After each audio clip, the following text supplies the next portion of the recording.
আসসালামু আলাইকুম ওয়া রাহমাতুল্লাহি ওয়া বারাকাতুহু। আলহামদুলিল্লাহ, আলহামদুলিল্লাহি রাব্বিল আলামিন। আসসালাতু ওয়াসসালামু আলা সাইয়্যিদিল আশরাফিল আমবিয়াই ওয়াল মুরসালিন। আল্লাহ পাকের অশেষ মেহেরবানি যে আল্লাহ সুবহানাহু ওয়া তাআলা আমাদেরকে সঠিক সময় ক্লাসে যুক্ত হওয়ার তৌফিক দান করেছেন। চিন্তা শক্তি, বাক শক্তি, মেধা শক্তিকে আল্লাহ পাক ঠিক রেখেছেন। رب اشرح لي صدري ويسر لي أمري واحلل عقدة من لساني يفقهوا قولي وبك نستعين يا مستعان। আমরা এইচডি হোমিও মেডিকেল একাডেমির অনলাইন টিউশন তৃতীয় বর্ষের অর্গান অফ মেডিসিন ক্লাসে আজকে যুক্ত হয়েছি। আমরা তৃতীয় বর্ষের সিলেবাস থেকে অর্গান অফ মেডিসিনের আজকে 3টি সূত্রের আলোচনা শিখব: 175, 176 এবং 177। আমরা গত ক্লাসে অর্গান অফ মেডিসিনের 172 থেকে আলোচনা শুনছিলাম। আজ আমরা 175, 176 এবং 177 নং সূত্রে কি আলোচনা করা আছে সেই বিষয়ে ইনশাআল্লাহ আমরা আলোচনা শুনব। আমরা যেহেতু অর্গান অফ মেডিসিনের তৃতীয় বর্ষে এর সিলেবাস কমপ্লিট হয়ে যাবে, চতুর্থ বর্ষে অর্গান অফ মেডিসিনের ক্লাস থাকে না সিলেবাসে, সেই হিসেবে আমরা অর্গান অফ মেডিসিনের একদম 1 নাম্বার সূত্র থেকে 291 পর্যন্ত টোটাল সূত্রগুলোর উপরে আমরা একটা আইডিয়া দেওয়ার চেষ্টা করব একটু শেষ দিকে গিয়ে। আমরা এখন রুটিনটাকে মেনটেন করার চেষ্টা করছি। আমরা আমাদের এই ক্লাসে একদম টোটাল অর্গাননটাকে কিভাবে আয়ত্ত করা যায়, কিভাবে মনে রাখা যায়, কিভাবে কাজে লাগানো যায়, 1 থেকে নিয়ে 291 পর্যন্ত সব সূত্রগুলোকেই আমরা এই তৃতীয় বর্ষের সিলেবাসে ইনশাআল্লাহ আমি কভার করার চেষ্টা করব। যদিও আমাকে সিলেবাস দেওয়া হয়েছে তৃতীয় বর্ষের, এর মধ্যেই থাকার কথা, কিন্তু আমি একটু সিলেবাসের বাইরে গিয়েও কথা বলবো সময় যদি আমাদের হাতে থাকে তখন। যেহেতু আজকে আমাদের অর্গান অফ মেডিসিনের দ্বিতীয় ক্লাস, গত ক্লাসে কি আলোচনা হয়েছিল সেটা যেহেতু আমাদের এই ক্লাসগুলো রেকর্ড থাকে, আপনারা সেই রেকর্ডেড ভিডিওটা দেখে নিলে আপনারা বুঝতে পারবেন। আমি আর গত ক্লাসের কথায় যাচ্ছি না।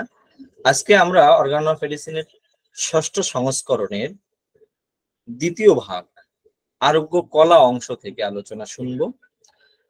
এই আরোগ্য কলা অংশে সূত্র 71 থেকে 291 পর্যন্ত এই সূত্র সমূহের ভিতরে ডাক্তার স্যামুয়েল হানেমান স্যার কি আলোচনা করেছে, আমরা এই 71 থেকে 291 পর্যন্ত সূত্রগুলোর একটি সামারি এখানে তুলে ধরার চেষ্টা করছি।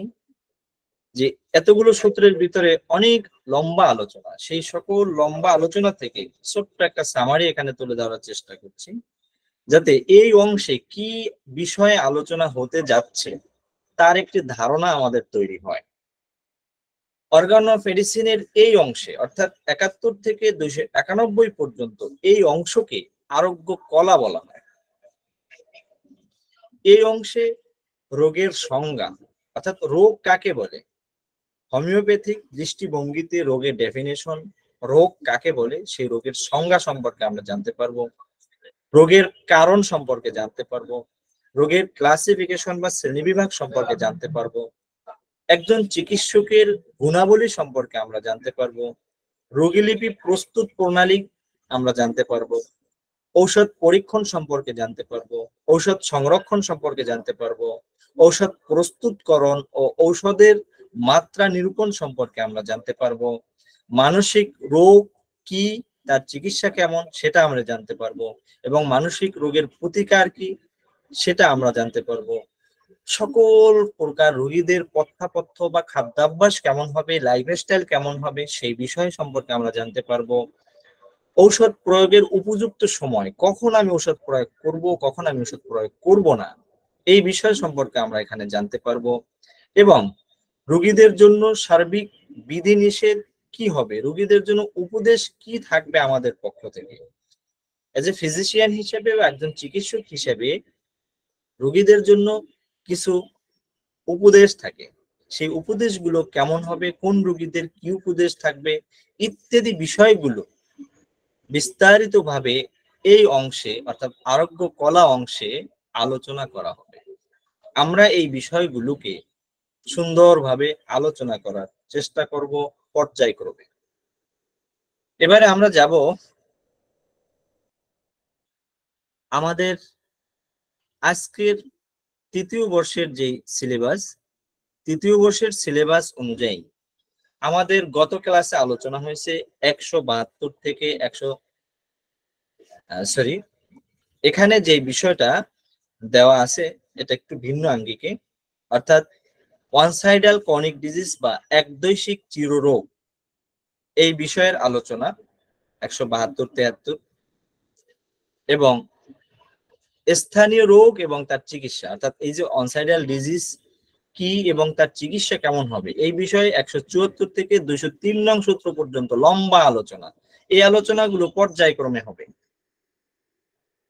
আমরা এই পর্যায়ে আজকে আমাদের যে সিলেবাস সেখানে বলছিলাম যে 3টি বিষয় আলোচনা হবে। আমি এখন আর আমাদের এই স্লাইডের প্রয়োজন নাই, আমি একটু ক্যামেরায় এসে কথা বলছি। আমরা আজকে 3টি সূত্রের আলোচনা শিখব, 175, 176 এবং 177। এই 3টি সূত্রে আসলে কি আলোচনা করা আছে?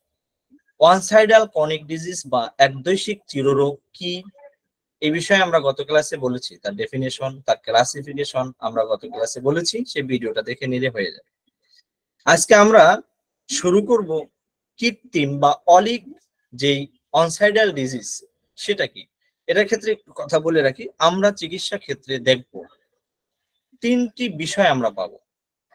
এক, যেমন একই ডিজিজ, যেগুলো একই ডিজিজের পেশেন্টরা তাদের রোগের আক্রমণ সময়টা শর্ট টাইমে থাকে, এই জন্য রোগের বেশিরভাগ স্পষ্ট লক্ষণগুলোই রোগীদের মনে থাকে এবং রোগের কারণ রোগীদের মনে থাকে এবং রোগীরা এসে আমাদেরকে চটচট করে বলে দিতে পারে যে এই কারণে আমার এটা হয়েছে এবং এই লক্ষণগুলো।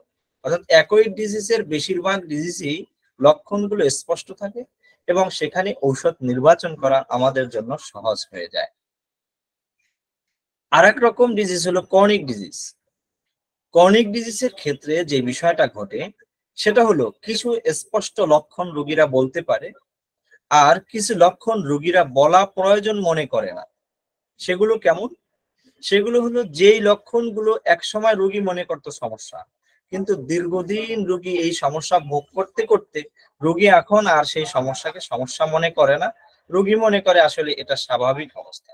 যেমন পায়খানা প্রতিদিন হবে, এটা একজন মানুষের স্বাভাবিক অবস্থা, কিন্তু কোনো একটা ব্যক্তির যদি দেখা যায় পায়খানা হচ্ছে 3 দিন 5 দিন পর পর, তো যখন এটা প্রথম দিকে থাকে তখন সেটাকে একটা বিরক্তি ফিল মনে করে, এটাকে একটা সমস্যা মনে করে। কিন্তু এই সমস্যা যদি তার বছরের পর বছর চলতে থাকে তখন সে আর এটাকে সমস্যা মনে করে না, সে মনে করে এটা একটা স্বাভাবিক শরীরবৃত্তীয় প্রকৃতি অবস্থা, এটাকে সে কোনো জটিল মনে করে না। এটা একটা ক্ষেত্র। আর একটা ক্ষেত্র হলো রোগীর একটা কষ্ট আছে, তবে সেই কষ্টটার 2-1টি লক্ষণ মাত্র প্রকাশ পায়। বেশিরভাগ রোগীদের ভিতরেই আর তেমন কোনো লক্ষণ থাকে না বা রোগীরা আর তেমন কোনো লক্ষণ উপলব্ধিও করে না, বলতেও পারে না। অর্থাৎ রোগীর ভিতরে তেমন কোনো আর লক্ষণ নেই, 2-1টি লক্ষণ, কষ্টকর লক্ষণ ছাড়া তার ভিতরে পিপাসা, জিহ্বা, লালা এই যে সার্বদৈহিক অবস্থার মধ্যেও খুঁজলে পাওয়া যায় না, অতীত ইতিহাসের মধ্যেও খুঁজলে তেমন কোনো লক্ষণ পাওয়া যায় না। অর্থাৎ 2-1টি কষ্টকর লক্ষণ ছাড়া রোগীর ভিতরে আর তেমন কোনো লক্ষণ তন্ন তন্ন করে খুঁজলেও পাওয়া যায় না। এই 3টা যে অবস্থা আমি বললাম, একটা কি বললাম? একই ডিজিজ, যেই ডিজিজের লক্ষণগুলো রোগীর স্পষ্টভাবে মনে থাকে, কারণটা মনে থাকে, লক্ষণগুলো রোগীর স্পষ্টভাবে বলে, সেটা চিকিৎসা করা আমাদের জন্য খুবই সহজ, ঔষধ নির্বাচন করা খুবই সহজ। আর একটা হলো ক্রনিক ডিজিজ, যেটার কিছু কিছু লক্ষণ রোগীরা স্পষ্টভাবে বলতে পারে আর কিছু লক্ষণ রোগীরা বলে না, কিন্তু যদি আমরা সততার সাথে মনোযোগের সাথে রোগীর ভিতরে সেই লক্ষণগুলো মনোযোগ দিয়ে খুঁজি তাহলে আমরা পাই। কিন্তু রোগীরা সেই লক্ষণগুলো বলে না। কেন বলে না? রোগীরা এটাকে দীর্ঘদিন কষ্ট ভোগ করতে করতে সে মনে করে এটা স্বাভাবিক, সেটাকে আর সে কোনো সমস্যা মনে করে না, বিধায় ডাক্তারের কাছে সেই কথাটি বলে না, গোপন রাখে বা প্রয়োজন মনে করে না, এই জন্য বলে না। কিন্তু ডাক্তার যদি মনোযোগ সহকারে রোগীর ভিতরে সেই রকমের লক্ষণগুলো খোঁজার চেষ্টা করে, তাহলে রোগীর থেকে সেই লক্ষণগুলো পাওয়া যায়। আর একটা ক্ষেত্র কি বললাম, রোগীর ভিতরে দুই একটি কষ্টকর লক্ষণ ব্যতীত আর তেমন কোনো লক্ষণই খুঁজে পাওয়া যায় না। না তার অতীত ইতিহাসে পাওয়া যায়, না তার বংশগত হেরিডিটিতে পাওয়া যায়, না তার ব্যক্তিগত যে সার্বদৈহিক অবস্থার মধ্যে পাওয়া যায়, কোথাও পাওয়া যায় না। এই যে তিনটা কথা বললাম, এর তৃতীয় স্টেপ এবং দ্বিতীয় এবং তৃতীয় স্টেপ যেটা, অর্থাৎ ক্রনিক ডিজিজ, কিছু কিছু লক্ষণ স্পষ্ট রোগীরা বলে, আর কিছু লক্ষণ যেগুলোকে রোগীরা ডাক্তারের কাছে বলা প্রয়োজন মনে করে না, এজন্য বলে না, কিন্তু এগুলো রোগীর ভিতরে আছে, যেটা খুঁজলে পাওয়া যায়। এটাকে এই কথাটা এখন যেটা বললাম যে রোগীর ভিতরে লক্ষণ আছে কিন্তু রোগীরা বলতে চাচ্ছে না, প্রয়োজন মনে করে না, এজন্য বলে না। ডাক্তার যদি যত্ন সহকারে খুঁজে তাহলে পাওয়া যায়। আর যদি ডাক্তার অবহেলা করে, যত্ন সহকারে রোগীর ভিতরে লক্ষণগুলো খোঁজার চেষ্টা না করে, তাহলে সেগুলো বের হয়ে আসবে না। যদি ডাক্তার অযত্নে, অবহেলায়, অমনোযোগিতার কারণে রোগীর ভিতরে লক্ষণ থাকা সত্ত্বেও খুঁজলো না, বের করার চেষ্টা করলো না, এটাকে doctor Samuel Hahnemann sir 175 number সূত্রে বলছেন যে এই ধরনের কেসটা হলো কৃত্রিম একদৈশিক চিররোগ। কোন ধরনের রোগগুলো? যেটা রোগীর ভিতরে লক্ষণ আছে, দীর্ঘদিন রোগী ভোগ করার কারণে রোগী আর সেটাকে সমস্যা মনে করে না, এজন্য ডাক্তারের কাছে বলেও না। ডাক্তার যদি অবহেলা করে, সেই লক্ষণগুলো খোঁজার চেষ্টা না করে, অমনোযোগিতার কারণে খোঁজার চেষ্টা না করে, সেই লক্ষণগুলোকে বের না করে, রোগীর দুই একটি লক্ষণ শুনেই বলে না রোগীর ভিতরে আর তেমন কোনো লক্ষণ পাওয়া যাচ্ছে না, এটা আসলে একদৈশিক রোগ, এটা ওয়ান সাইডাল ক্রনিক ডিজিজ, এই একদৈশিক রোগ, এর ট্রিটমেন্ট করা খুব কঠিন, এই কথাটাকে হ্যানিম্যান স্যার বলছেন এটা কৃত্রিম একদৈশিক রোগ। এটা প্রকৃতপক্ষে একদৈশিক রোগ নয়, এটা ডাক্তারের অবহেলা, ডাক্তারের মনোযোগের অভাব। ডাক্তার যদি গুরুত্ব দিত, ডাক্তার যদি মনোযোগ দিত, তাহলে রোগীর মধ্য থেকে লক্ষণ বের করতে সে পারত, যেহেতু রোগীর ভিতরে লক্ষণ ছিল। এটা হলো 175 নম্বরের আলোচনা। এবার আসি 176 নাম্বার সূত্রে কি বলেছেন হ্যানিম্যান স্যার। 176 নাম্বার সূত্রে বলছেন যে প্রকৃত একদৈশিক রোগ, অর্থাৎ প্রকৃত অনসাইডাল ডিজিজ বা প্রকৃত একদৈশিক রোগ সেটা কেমন? সেটা হলো ওই যে তৃতীয় স্টেপে আমি যে কথাটা বলেছিলাম যে রোগীর ভিতরে কষ্টকর দুই একটি লক্ষণ ব্যতীত তেমন কোন লক্ষণ, যতই মনোযোগ সহকারে রোগীর ভিতরে লক্ষণ খোঁজা হোক না কেন, রোগীর ব্যক্তিগত ইতিহাস, অতীত ইতিহাস, বংশগত ইতিহাস খুঁজছি, চেষ্টা করছি, কিন্তু কেমন কোন লক্ষণ পাওয়া যাচ্ছে না, এটা আসলে প্রকৃত অনসাইডাল ডিজিজ। যেমন উদাহরণ হিসেবে আমরা গত ক্লাসে অনেকগুলো উদাহরণ বলেছিলাম, আজকে একটি উদাহরণ বলি। যেমন টিউমার আছে না, টিউমারের ক্লাসিফিকেশনের ভিতরে এক ধরনের টিউমার হলো লাইপোমা। আমরা জানি টিউমার দুই রকম, একটা বিনাইন আর একটা ম্যালিগন্যান্ট। এই যে বিনাইন টিউমার, ম্যালিগন্যান্ট টিউমার, এটা প্র্যাকটিস অফ মেডিসিনের আলোচনা, আমি সেদিকে যাচ্ছি না। এই যে বিনাইন টিউমার অর্থাৎ যেটা ক্ষতিকর না, যেখান থেকে ক্যান্সার জীবাণুটা ছড়ায় না বা ক্যান্সার ছড়ায় না, এমন টিউমার বিনাইন টিউমার। এই যে লাইপোমা জাতের টিউমার, যেটা চামড়ার নিচে হয়, চর্বির উপরে গোল একটা পিণ্ডের মতো থাকে, চাপ দিলে এদিক সেদিকে নড়ে, এই যে লাইপোমা, এই লাইপোমা যে সমস্ত রোগীদের থাকে, আপনি দেখবেন লক্ষ্য করে যে তাদের ভিতরে শুধু এই পিণ্ডটা ছাড়া, একটা পিণ্ড একটা গুটলার মতো আছে, এদিক সেদিক সরছে, চাপ দিলে হয়তো মাঝে মাঝে একটু ব্যথা করে, এছাড়া রোগীর আর তেমন কোনো কষ্ট হয় না। এই টাইপের রোগীদের ভিতরে আপনি যখন লক্ষণ খুঁজতে যাবেন, দেখবেন যে তা কোনো ধরনের লক্ষণই পাওয়া যাচ্ছে না, বংশগত কোনো হিস্ট্রি পাওয়া যাচ্ছে না, ব্যক্তিগত অতীত ইতিহাসে কিছু পাওয়া যাচ্ছে নাকি তার সার্বদৈহিকের মধ্যে তেমন কোনো লক্ষণ গুরুত্বপূর্ণ পাওয়া যাচ্ছে না। তাহলে এই যে লাইপো, এরকম অজস্র উদাহরণ আছে। এই টাইপের যে ডিজিজ গুলো, এই ডিজিজ গুলোকে doctor Samuel Hahnemann sir 176 number সূত্রে বলছেন যে এগুলো হলো প্রকৃত একদৈশিক রোগ। এবার আসি 177 নাম্বারে কি আলোচনা করা হয়েছে। 177 নম্বরে বলছে যে একদৈশিক যে চিররোগ, প্রকৃত একদৈশিক চিররোগ, অনসাইডাল ক্রনিক ডিজিজ, একটু আগে যে লাইপোমা বললাম, এই টাইপের যে রোগগুলো, যে রোগগুলোর রোগীর ভিতরে দুই একটা লক্ষণ ছাড়া আর তেমন কোনো লক্ষণ খুঁজলেও পাওয়া যায় না, শত মনোযোগ সহকারে খুঁজলেও রোগীর ভিতরে তেমন কোনো লক্ষণ পাওয়া যায় না, এই টাইপের যে একদৈশিক রোগ, এগুলোর ট্রিটমেন্ট প্রক্রিয়া কেমন হবে, এগুলোর ঔষধ নির্বাচনের ধরনটা কেমন হবে, এই বিষয়ে আলোচনা করা হয়েছে 177 নম্বর সূত্রে। কি আলোচনা করা আছে সেখানে? সেখানে বলছে এই টাইপের রোগের ক্ষেত্রে স্থায়ীভাবে শুধু একটি মেডিসিন দিয়ে রোগীকে কিওর করা সম্ভব নয়। অন্যান্য ক্রনিক ডিজিজ যেমন আমরা যদি খুব সুন্দরভাবে একটা মেডিসিনের প্রতিচ্ছবি রোগীদের ভিতরে ফুটে তুলতে পারি, বা রোগীর লক্ষণগুলোর মাধ্যমে যদি আমরা একটি সদৃশ স্পেসিফিক রেমেডি নির্বাচন করতে পারি, তাহলে অনেক ক্ষেত্রে দেখা যায় এই একটা মেডিসিনের বা দু একটা মেডিসিনের মাধ্যমেই রোগীকে কিন্তু আরোগ্য করা সম্ভব হয়। কিন্তু অনসাইডাল ক্রনিক ডিজিজের ক্ষেত্রে আসলে একটি মেডিসিনের দ্বারা স্থায়ী আরোগ্য করা সম্ভব হয় না। কেন? লক্ষণের স্বল্পতার কারণে। এই ক্ষেত্রে তাহলে ট্রিটমেন্টটা কেমন হবে? হ্যানিম্যান স্যার এখানে উপদেশ দিয়েছেন, ওই সময় রোগীদের ভিতরে যতটুকু তথ্য পাওয়া যায় তন্ন তন্ন করে খোঁজার পরেও যদি লক্ষণ পাওয়া না যায়, অবহেলা করছি, লক্ষণ খোঁজার ক্ষেত্রে মনোযোগ দেই নাই, রোগীর ভিতরে লক্ষণ আছে কিন্তু আমি খুঁজি নাই, রোগীদের ভিতরে লক্ষণ আছে কিন্তু আমি খুঁজে বের করতে ব্যর্থ হয়েছি, সেই ক্ষেত্রে নয়, যেই ক্ষেত্রে রোগীর ভিতরেও লক্ষণ নাই, ডাক্তার চেষ্টা করেও পায়নি, এই সমস্ত রোগের ক্ষেত্রে হ্যানিম্যান স্যার 177 নম্বরে ঔষধ প্রয়োগের বিধানটা এভাবে বলেছেন, তুমি যতটুকু লক্ষণ পাওয়া যাবে ততটুকু লক্ষণের উপরে যেই মেডিসিনটা সর্বাধিক উপযুক্ত মনে হবে ওই সময় রোগীকে ওই মেডিসিনটা দিতে হবে। পরবর্তীতে আবার রোগীর রিকেস্টিকিং করে, রিঅ্যানালাইসিস করে যেই ওষুধটা উপযুক্ত মনে হবে রোগীকে ওই ওষুধ দিতে হবে।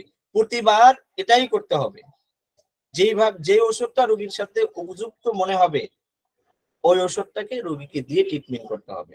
আজকের আলোচনায় মূলত এই তিনটি বিষয় বা এই অনসাইডাল ডিজিজ যে ট্রিটমেন্ট কৌশল এই পর্যন্ত আলোচনা আমাদের ছিল।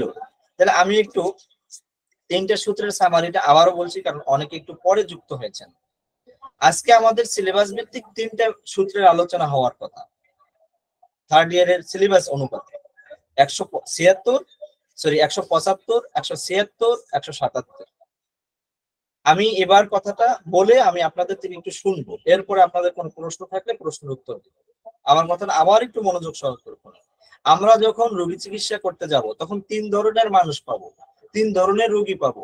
এক ধরনের রোগী হলো অ্যাকোয়েড ডিজিজ, যেগুলো কোনো উত্তেজক কারণে অল্প সময়ে দেখা দেয়, এর ভয়াবহতা রোগের ভোগকাল শেষ হলে রোগ এক সময় নিজেই চলে যায় অথবা রোগীকে নিয়ে চলে যায়।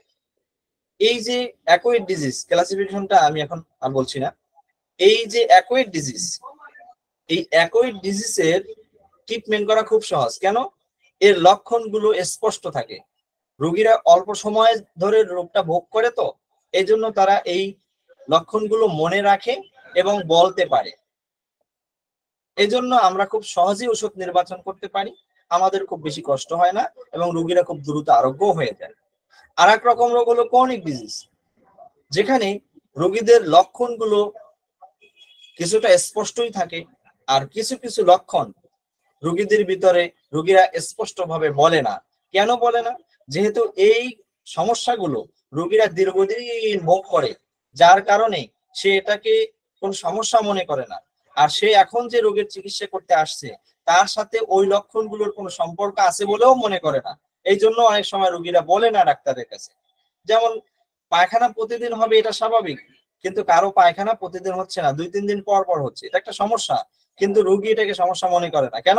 2-3-5-7 বছর সে ভোগ করতেছে, এই 5-7 বছর হলো সে এরকম 2-3 দিন পর পরে তার পায়খানা হয়, এটাকে সে কোনো সমস্যা মনে করে না, এই জন্য ডাক্তারের কাছে বলেও না।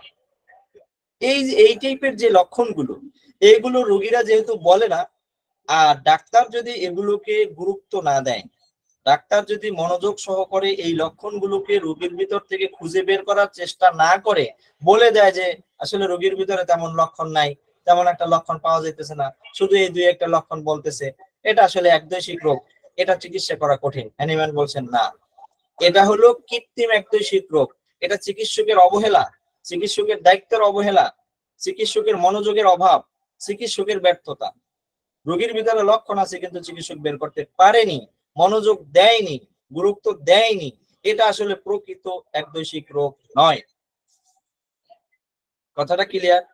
তৃতীয় আরেকটা স্টেপ বললাম, যে সমস্ত রোগীদের ভিতরে লক্ষণ দুই একটি কষ্টকর লক্ষণ থাকে, এই দুই একটি কষ্টকর লক্ষণ ছাড়া রোগীর ভিতরে আর তেমন কোনো লক্ষণ খুঁজলেও পাওয়া যায় না, রোগীর ভিতরে নাইও, ডাক্তার যত মনোযোগ সহকারেই খুঁজুক না কেন রোগীর ভিতরে আসলে থাকে না, রোগীর ভিতরে আসলে পাওয়া যায় না, এটাকে বলছে প্রকৃত একদৈশিক রোগ।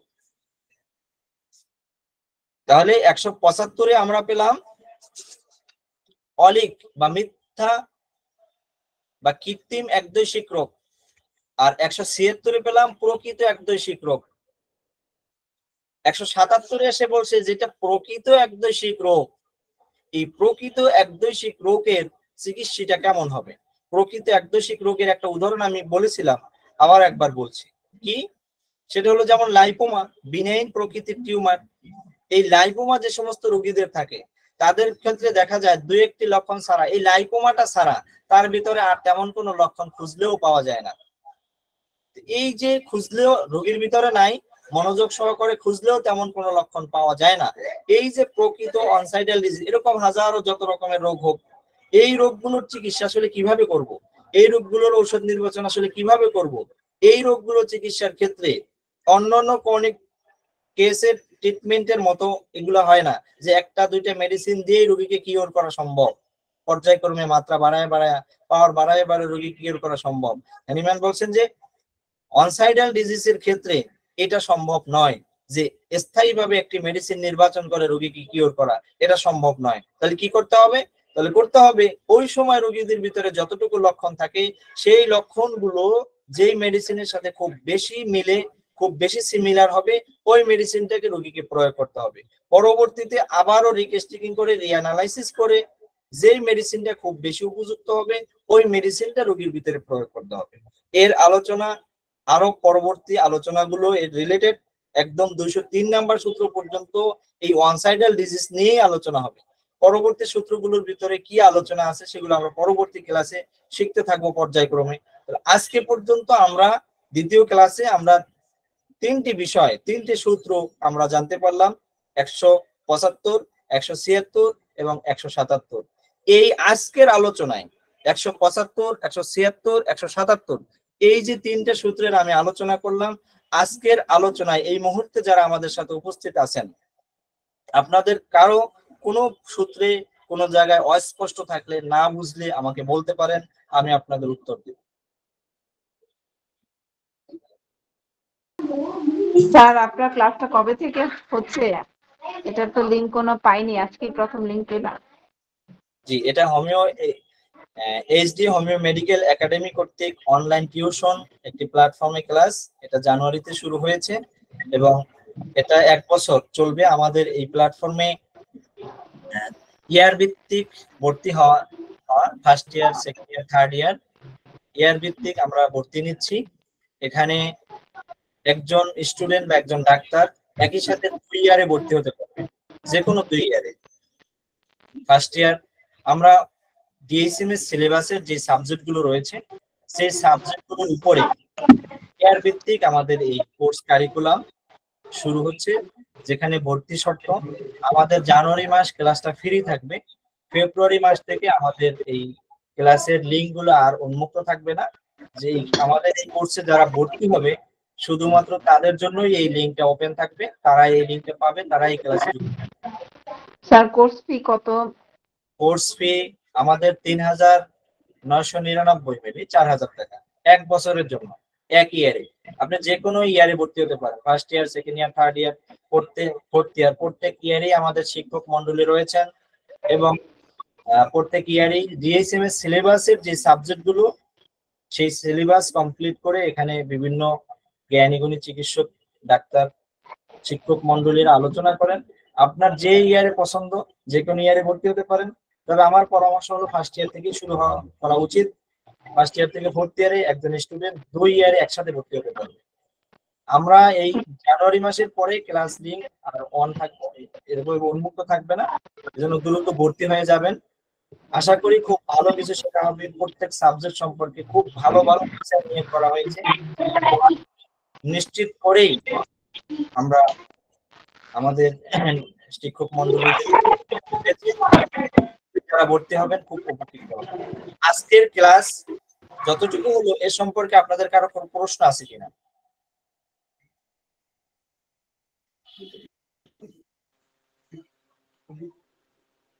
আচ্ছা, তাহলে আমরা একটু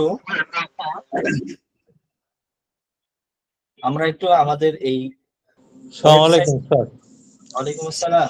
জি স্যার, এই বলেন। যে অর্গাননের ভালো এমনি সাধারণ ইতে কোন বইটা ভালো বলে আপনার কাছে মনে হয়? অর্গাননের সব বই ভালো, তবে ডাক্তার আবু হোসেন সরকারের বইটা পড়তে পারেন, সহজ সরল ভাষায় এই বইটা পড়তে পারেন। আর অন্যান্য বইগুলোও ভালো, সব বই ভালো। জি,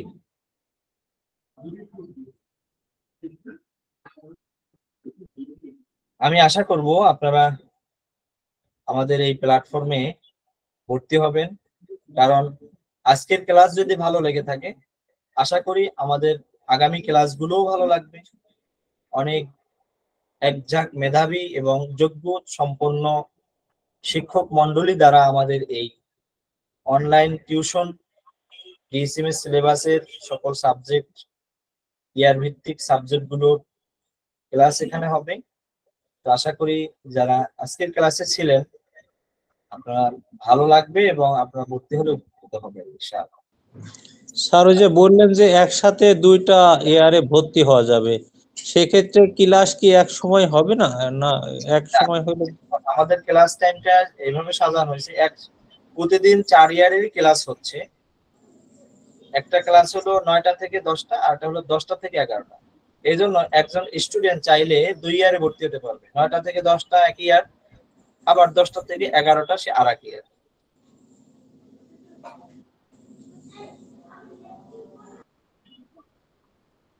জয়ন্ত দাদা আমাদের সাথে যুক্ত আছেন, রেকর্ডিংটা বন্ধ করে দিতে পারেন।